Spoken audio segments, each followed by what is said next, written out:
Tasuma jireenya kee keessatti wantoota ofirratti raawwachuu hin qabne yookaan immoo yoo raawwatte immoo jireenya kee kan jeequu danda'an akkati hin milkoone, akkati galma hin geenye, akkati abjuu kee hin jiraanne, akkati of duukaallee hin jiraanne, nama kam duukaallee akkati walii galtee jiraachuu hin dandeenye gosoonni nu godhan jireenya keenya keessatti maal isaan dogoggoroota akkamii yoo raawwannedha yookaan immoo wantoota akkamii yoo raawwannedha jireenya keenya keessatti ani nu nagaa dhabnu yookaan immoo kan nu milkaa'uu dhabnu kan nu milkaa'inarraa fagaan yoo yaa akkam jirtu jaalatamtoonniif kabajamtoon hordoftoota koo horoon inspire wartaatan akkamnaaf jirtu tole gaa guyyaarraa barnoota baay'ee midhaatee fi baay'ee namatti tolu lafee dugdaa kan ta'e isiniif qabadhee dhufeetan jira tole gaa mee jireenya keenya keessatti bu'aa bayii baay'ee keessa darbuu dandeenya jireenya keenya keessatti gonkumaa ofirratti jechoota nu raawwachuu hin qabne gochuuwwan ofirratti raawwachuu hin qabne yookaan immoo milkaa'inaaf kaanee jechoota nu gochaawwan ofirratti raawwachuu hin qabne yookaan immoo taasisuu hin qabne maal san kan guyyaarraa wal faana ilaallu tole gaa mee jalqaba irratti inni mul'atu maal nu jireenya keenya keessatti raawwachuu hin qabne wanta nu gonkumaa yoo raawwanne immoo miidhamnu jechuudha tole gaa inni tokkoffaa irratti argamu akka mo'amne amanuu dhabuu jireenya keenya keessatti dogoggoroowwan baay'ee hojjechuu dandeenya yookaan immoo dorgommii baay'ee keessa seenuu dandeenya karaa hojiitiin karaa barnootaatiin karaa baay'eetiin hojiiwwan adda addaa keessatti hirmaachuu dandeenya yeroo baay'ee dorgomuu dandeenya yeroo baay'ee yaaluu dandeenya irra deddeebinee yaalla garuu yoo mo'amne akka mo'amne sana hamannee fudhachuu dhabuun kufaatii guddaa nu saaxila kufaatii guddaa keessa darbeellee ofitti amanamummaan keenya akka inni garbuu akka nuun waan biraa irra dabarree yaaluu hin dandeenyetti akka boolli fuuldura keenya jirutti akka nuun sodaannu nu taasisa dogoggoroowwan hojjennee mo'amne yookaan immoo akka xaba sana ala taanu taane sana adda baafannee beeku maalirraa kaanidha inni mo'amuu danda'e mo'amuu gaafa amanuu dhabnu ani mo'amuu hin qabu ani akkasidha jennee konfidensii qabaachuun kan jiru ta'ee osoo jiru garuu mo'amuu kee yookaan immoo xabaala ta'uu kee sana amantee hin fudhattu taanaan kufaatii biraaf dabarreessi saaxila akkati ofirratti amanatamummaan qabaanne si taasisa akkati nama duukaa waliin galle si taasisa namoota duukaa hojjettu duukaa namoota duukaa jiraachuuf jirtu duukaa akkati walii galtee hin jiraanne akkati gara fuulduraatti hin tarkaanfanne si taasisa waan ta'eef tokkoffaa irratti inni argamu nama kamuu duukaa jiraachuuf mo'amuu kee hamani dogoggora hojjettee mo'amte san amantee yoo fudhatte dogoggora keessanirraa barattee dabarte carraa lammaffaa dhufu sanaaf akka dabartee hin kufneef humna sii ta'a yookaan si kakaasa si dammaqsa waan ta'eef enerjii sii ta'a humna mataasaa danda'e waan sii ta'uuf kufni keessum mataansaa humna danda'ee ittiin gara dhufuuf jabaattee humna guddaa godhattu sii taasisa waan ta'eef dogoggora kee hamanii fudhadhu kufaatii kee hamani yoo kufaatii kee hamante yookaan yoo mo'amuu kee hamante carraa biraa dabarsitee ofiif laatta waan ta'eef kufaatii kee hamanii fudhadhu inni lammaffaa irratti argamu hunda gammachiisuuf yaalu kufaatiin kufaatii caalu isa kanadha nama hundumaan gammachiisa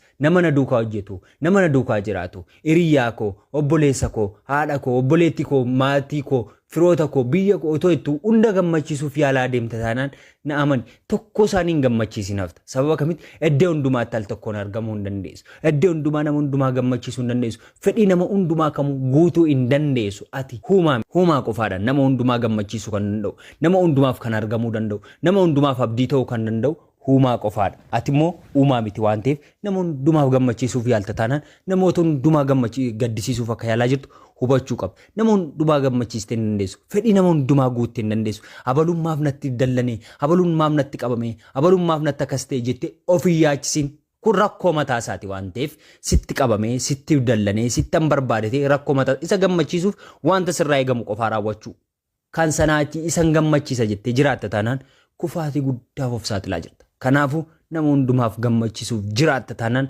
dogoggora guddaa keessa seenaa jirta kufaatii guddaa keessa seenaa jirta kufaatii keessaa hin deebinetti seenaa jirta waan ta'eef irraaf qusadhu tole gaa inni sadaffaa irratti argamu shakkaa jiraachuu yookaan shakkaa hojjechuu kun kufaatii guddaaf si saaxila yoo shakkaa jiraatte yoo shakkaa hojjette yoo shakkaatiin kufaatii guddaaf si saaxila wanta hojjechuuf jirtu humna keessa kee jiru dandeettii keessa kee jiru shakkaa hojjetteennaan shakkaa jaallatteenaan shakkaa duukaa jiraattennaan jireenyi kee jireenya summii keessa jiraachuu fakkeenya tokko yoon si fudhadhe bishaan gaanii guddaa keessa summii qadaada tokko yoo buuste yookaan summii xiqqoo ishee yoo itti dabalte bishaan sun guutummaa guutuutti in bada yookaan immoo dandeettiin nama ajjeesuunsaa guddaadha garuu summii sana dhaqattee galaanatti yoo naqxe waa tokko miidhaa namarraan ga'uu hin qabu. Sababiin isaas galaana guddaa sanatti summii sana fudhatee deema waan ta'eef.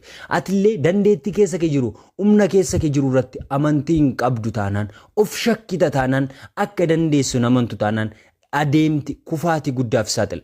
Shakkiin farra milkaa'inaati. Shakkiin madda kufaatiiti. Shakkiin madda irraa of eeggadhu.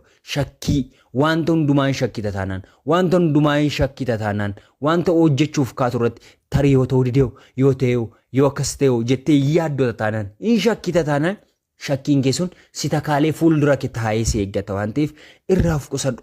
Shakkiiwwan sin barbaachisneen of madaaltee, shakkiiwwan siif hin malleen of naannessitee jirta taanaan jiraachuun kee akkasitti hadhaa'u taa'es.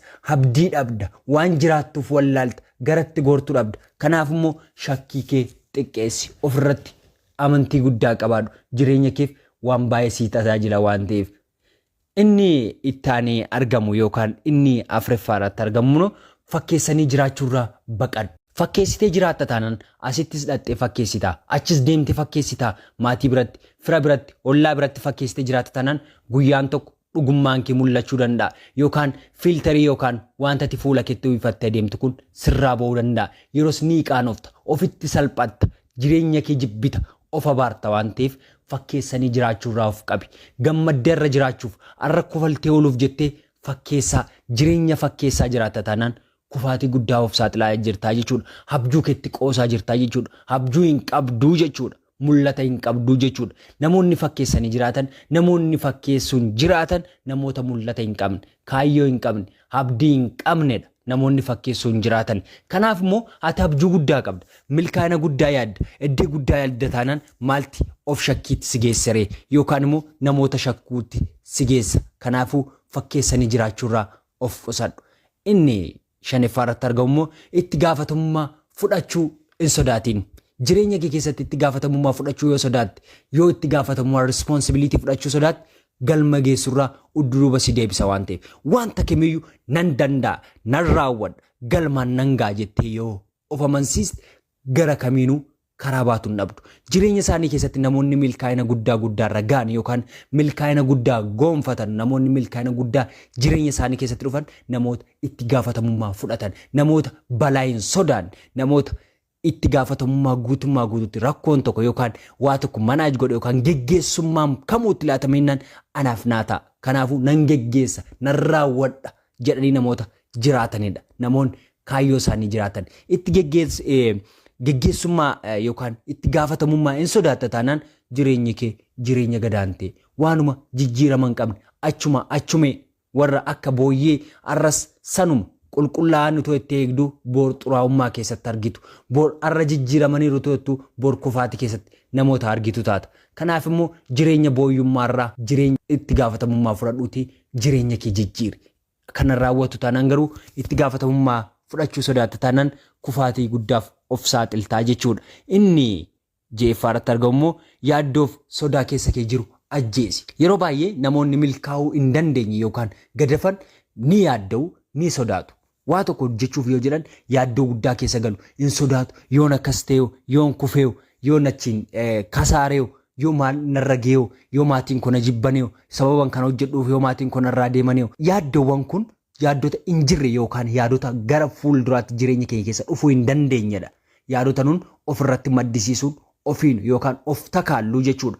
Kun immoo ta'uu hin qabu. Milkaa'ina keenyarraa udduuba nu gottota waan ta'eef, gadi nu hambisa waan ta'eef, gara udduubaatti akka nu deebinu nu taasisa waan ta'eef jireenya keenya keessatti tasumaa wanta nu gochuu hin qabnu, wanta abjuu keenyatti nu deemsisu, wanta galma keenyatti nu geessisurraa udduuba dheessuu yookaan sodaachuu yookaan yaadda'uu wanta kamuu jireenya kee keessa ofitti amantee qabaattinnaan hojii sanarratti yaaddoo kamuu yoo si mudate keessa akka darbartu umni keessa kee jiru sittima, onneen kee sittima, si beeksisa miirri kee waan ta'eef sodaaf yaaddoo keessa kee injifadhu. Yoo sana injifatte wanta sodaattu sana yoo dalagde wanta sana yoo hojjette kamuu injifachuu dandeessa waan ta'eef sodaa keessan injifadhu. Yoo sodaa keessa injifatte galma barbaadde geessa. Inni dhumaffaaf torbaffaarratti argamu abdii hin kuttiin. Namoonni abdii kutatan galma hin gaane. Wanta barbaadde yeroo baay'ee irra deddeebi'een sitti hima. Yaaluu dandeessa, feel ta'uu danda'a, yaalta, hin kufta. Garuu abdii kutatta taanaan abdiin keessun karaatti hafaa jechuudha. Galma barbaadden geenafta. Osoo hawwitu hawwii kerraa, osoo yaaddu yaada kerraa akka dudubaaftu kan si taasisu abdii kutuudha. Tasuma abdiin kutiin wanta kamirratti dukkan nama barbaade yoo dheerate bari'uun isaan oolu. Gufuu nama barbaade yoo baay'ate sana darbuun keen oolu. Qoraattiin barbaade yoo fuuldura kitaayii sanaa booda aara galfii guddaa jira waan ta'eef chaalenjiin barbaade, dhiphuun barbaade, gaddi barbaade, yaaddoon barbaade kamuu si mudachuu danda'a. Tasumaa garuu abdiin kutiin abdii booda ifa guddaa jira. Abdii booda gammachuu guddaa jira. Abdii booda aara galfii guddaa jira waan ta'eef tasuma hojii keerratti, maatii keerratti, hiriyyaa keerratti, fira keerratti abdiin kutiin rakkoo har'aa laaltee, dhiphoo har'aa laaltee, gadda har'aa laaltee akka ta'e abdii kutattuuf waan baay'ee si mudachuu danda'a. Garuu tasuma abdiin kutiin tole egaa wantoota kanarraa waan baay'ee akkasiin barattan abdii guddaan qaba. Barnoota biraan hanga walitti deemnutti turtii gaarii. Yoo isinitti tole ta'e laayik, sheer, sabskiraayib gochuun maatii keenya ta'a.